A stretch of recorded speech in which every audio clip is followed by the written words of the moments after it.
Belajar serah diri kepada Allah, sikap tawakal yang kuat. Ketika kita serahkan kepada Allah, Allah cukupkan segala keperluan kita. Allah selesaikan segala masalah kita. Belajar untuk pandai ucap minta tolong kepada Allah. Belajar tiap-tiap malam bagi tahu Allah, ya Allah, aku minta tolong. Tapi kita tak hendak cakap, ya. Bongkarnya kita, hati kita tak nak cakap macam tu. Kita bongkar, tuan-tuan. Bongkar. Allah tahu kita tengah susah. Allah tahu kita tengah dalam masalah. Allah tahu kita tengah sakit.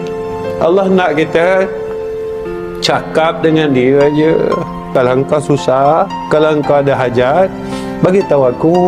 Kalau engkau ada dosa, bagi tahu aku.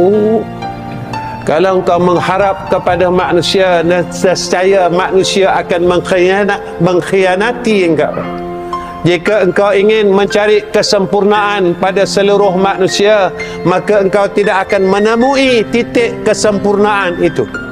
Tetapi kau kembali kepada Allah, bergantung kepada Allah, berharap kepada Allah, nescaya Allah sekali-kali tidak akan meninggalkan kau. Allah tak akan tinggalkan kita.